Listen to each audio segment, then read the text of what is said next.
Hey guys, thanks for tuning in. Today we're going to be talking about body armor, rigs, plate carriers, belts, helmets, whatnot like that. This is another prime example of what not to do. Don't be like me, because I have a tendency of doing horrible things and making them work for way longer than they should. This plate carrier is a prime example. This is a knockoff reproduction of a Crye Precision ABS plate carrier, which is a very expensive but very good plate carrier. If you get a legit one, this one is an airsoft quality one. It's dog shit. Don't get airsoft quality stuff if you're going to be buying plate carriers for real world use. The surprising thing about this one is that it's 5 years old. I've made this thing work for way longer than it should. It has had some blowouts in a couple areas, but I've gotten those patched up. Probably extended the life of this thing way further than it should have, and I should have just let it die a long time ago, but here we are today. Prime example, just recently, within the last year, like I said, I've had this for about 5 years now, this strap that has now been replaced with a buckle blew out, and I had a buddy of mine install a buckle here, and that way I can disconnect the entire rear of the plate carrier. Typically on AVS's, this strap is sewn in right here, and this one is a buckle, but now they're both buckles. With that being said, as I said, don't buy airsoft quality shit. There's plenty of other brands out there. You got Crye Precision, you have Shaw, Spiritus, a lot of new ones coming out lately that I can't even keep track of all the names. London Bridge Trading Company, LBT, the list goes on and on. Don't buy shit, okay? Do me a favor, buy ones, Crye ones. Don't buy shitty quality products like me. My financial situation sucks. I'm what you would call poor, but I make work with what I got. So I'll talk about what I've got going on with this plate carrier, starting with the placard. Now, a buddy of mine, White Arch Forge on Instagram, he makes gear. He does clothing modifications. He's done raid mods. He makes placards, danglers, pouches. He's got a chest rig of, hold on one second. This chest rig he made, which is a simple H harness style chest rig that I like a lot. I've used this plate carrier for firearms training, a lot of airsoft events. Way too much use on it than it should have, and a lot of that time I was running real plates in it, and I currently have RMA 1155s in there, but I'll get to those in a few. So, talking about the placard, it's a open slot inside that's got Velcro on the inside, and then you can replace this insert with different size inserts. The first one that I had, there was not a space here. This webbing was stitched together, so it made it really difficult for me to get AK mags in and out of. But now that there's a gap there, the lip of the AK mag can slide a lot better inside these gaps, and you can replace this inside holder with different holders to accommodate different magazines. So that's pretty nice. It's got pistol pouches on the left and right side. I have Allen keys in there, and I've got a Gerber multi-tool in here. Velcro strip on the front. I've just got 4 12-gauge shotgun slugs in here for right now. And then you have an admin pouch right here, which I currently have 2 more AR-15 magazines in, stacked on top of each other.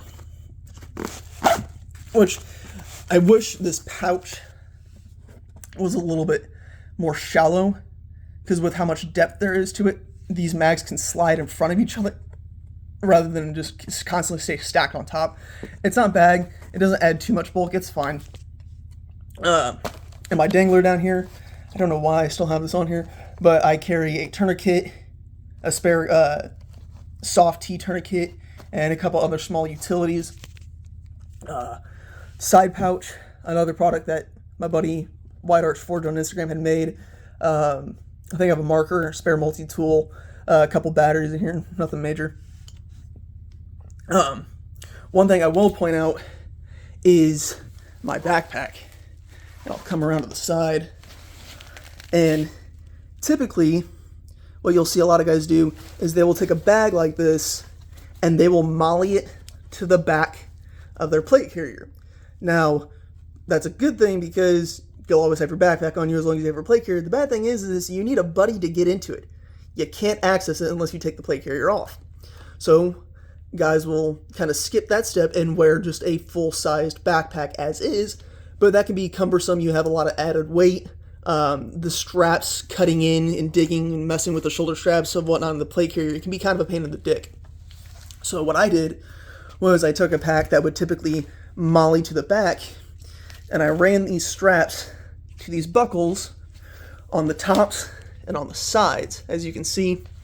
And then this one I have cinched underneath this pouch because I don't ever take this side off. If I put the plate carrier on, it's always on this side, and this is the side that I would disengage. So when I'm wearing it, I would hit this and this, flip the bag over to this side, get whatever I need, and then flip it back and buckle everything up. That way I'm never losing my pack, and I don't have all the added weight of wearing a backpack, and I don't need a teammate to get it out. So in my pack, I don't even know what I have in this pouch. A couple chem lights, small mirror, radio pouch, and then in this big pouch I have my trauma kit with click clot, gauze, chest seals, nose hose, all that good stuff. So pretty important to have. If you don't have a trauma bag on your kit, I strongly recommend that you do it. It can help a lot if shit goes sideways. Onto the plates. These are RMA 1155s. I know this plate bag seems kind of loose, but whenever the plates are on, they come right up to my collarbone, which is about, not my collarbone, but my clavicle, top of my sternum, my clavicle, which is right where you want them. So recently, the RMA 1155s lost their NIJ rating. I don't give a fuck about that. I'm still going to run them. They're great plates. They're fucking heavy as shit. This whole rig is pretty hefty as is. And typically on a real Crye Precision ABS, those are the best load-bearing systems on the market right now. But like I said, this is a knockoff, so I don't have the nice, fancy harness in the back that's got all the padding or the proper weight and distribution that a real Crye Precision ABS should have. Like I said, this is a knockoff. And then these are some, actually I think these are LBT shoulder straps, like old gen LBT shoulder pads. They're not very great. I'm not a fan. I need to upgrade my shoulder pads pretty well. When it comes to body armor, buy reputable body armor. Don't buy steel. Don't buy AR 500. Don't buy anything that is steel based. I don't know why, but people who think steel is a good body armor typically breed the mentality that it turns them into like Iron Man. The reason for plates is not to become a fucking bullet sponge and just tank a bunch of damage. It's so you can survive getting hit a couple of times and get off the X and get behind cover so you stop fucking getting shot.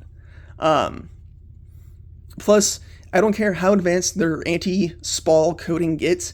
That coating takes 2-3 hits, and that spalling is going into your jugular, into your brachial arteries, into your femoral arteries, your groin. It's not going to be a good time. Steel plates laterally deflect spalling in a splash pattern. That spall is going to follow the flat surface, which means that it's going to go right, up, down, or left. It's gonna go into you, and it's not gonna be fun. So don't get steel. Buy ceramic. RMA, Hoplite, Highcom. I wouldn't recommend Hesco anymore. I've heard a lot of really sketchy shit about Hesco, also with Safe Life. So just do your research. Body armor can potentially save your life. Don't cheap out on it. There's no real... Remember, the price that you're putting on the body armor is the price that you're putting on your life, so just take that in consideration. Let's go over to the helmet. This piece of shit. This is a shitty ACH, like a Mitch 2000 style helmet. It's not great. It's probably 3A rated, but it's a helmet. It'll do the job. I have a Surefire mount on the side, shitty night vision mount for a Rhino mount. It's better than nothing, and I will always say that something is better than nothing, but sometimes there are things that are worse than nothing.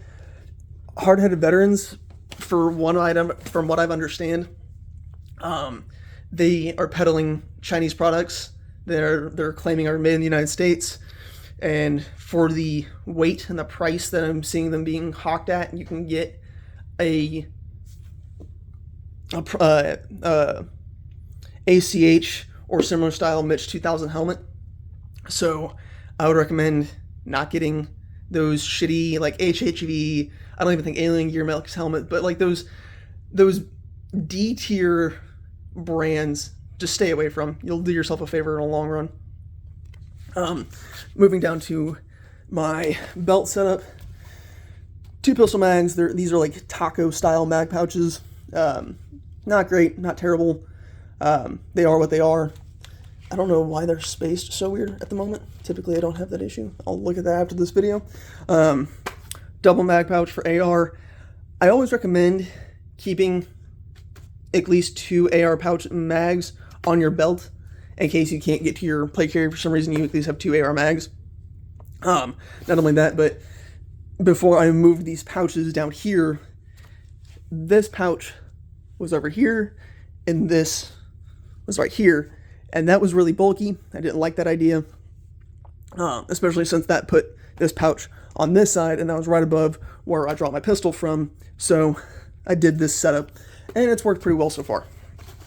Dump pouch. Some guys love dump pouches, some guys hate them. I love dump pouches just for the fact that you can put stuff in them. That's specifically what they're designed for. If I'm at the range and I'm done with the mag, like it's empty, and I'm going through and I'm picking up all my empty mags, just throw them in a dump pouch until I get back to the reloading table or whatever. If I need to throw a water bottle in here, I can. If I don't have time to re-index a tool, I can throw it in here and deal with it whenever the situation calms down. So I like dump pouches. Behind that, I have a small little Gerber Tonto fixed blade. Some guys like running knives on belts or on their plate carriers. I mean, it's a tool, and I don't think that it's going to hinder my abilities in any way by having it there. Another tourniquet on my belt, so I have a tourniquet on my belt and a tourniquet in my rig. I always have at least 2 tourniquets. One is none, and I at least have 2. I might change it up from having the soft T into this holder and putting this one into my dangler. Haven't decided on what I'm going to do with that yet. And then finally I have a Safari Land holster for my Glock 17. And then this belt was made by my buddy Zach as well. So things to consider, guys. When you're buying a plate carrier, think about the amount of weight you're going to be holding. And this is more of a combative setup. This is not necessarily a survival setup. If I was doing a sort of like a shit hits the fan hypothetical bullshit setup, I would also be adding a camelback, and I would probably be rearranging some things.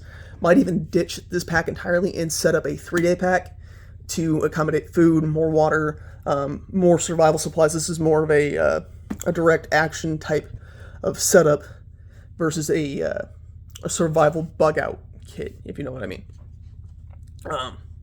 So keep in mind weight distribution, how you're going to be loading everything down. Is most of your weight going to be front, center, oriented like that?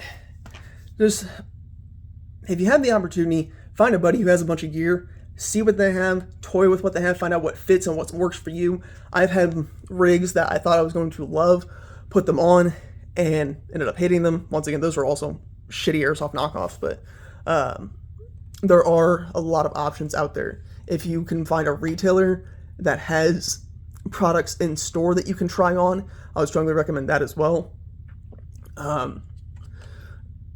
Don't be hesitant to research the shit out of this. There's a lot of people out there who have a lot of real world experience using these products, figure out what works, what doesn't, what's better suited. One thing that I overlooked for a really long time was profile, how bulky. The plate carrier sticks out front and back and side to side after you put it on your body. That makes a huge difference, especially if you're working in tight spaces, if you're getting in and out of a vehicle, if you're doing small constructed houses, CQB, anything like that. Like, if I'm wearing this plate carrier and I go if I go sideways through a door, I've got about an inch of clearance max between the front of my plate carrier and the door frame in front of me. It's not a lot of room. It's got something you got to take into consideration. Also, keep in mind that this area is pretty important how this is designed, because this is where your rifle is going to be pocketed in this general area. For me, I have a little bit of I wouldn't say a hard time. It's just a little annoying because whenever I go to sight into my rifle and put my chin to the buttstock and aim down sights, it kind of clips this. Not a huge deal. I've learned to live with that. I've been using it long enough. But a lot of things to consider, guys. If you have any questions, comments, concerns, don't ask me, because I'm an idiot that still runs a fucking airsoft plate carrier after 5 years. Words are hard. Along with rebuilding all my rifles, I will be replacing this plate carrier. I'm actually quite happy with the belt setup. I'll probably replace the internal belt, but I like the belt itself. So we'll be replacing this plate carrier one of these days, hopefully with a Faro Concepts FCPC V5 or a Shaw plate carrier as well. And I'll be getting a new helmet. I'm looking at the Revision Viper A3, I believe that's what it's called. Also, there's Team Wendy and a couple other brands out there that I'm rolling around with. But yeah, I figured that this was another topic to add to the content. Maybe y'all appreciate it, maybe you won't, maybe you'll tell me to go fuck myself. Either way, thanks for watching.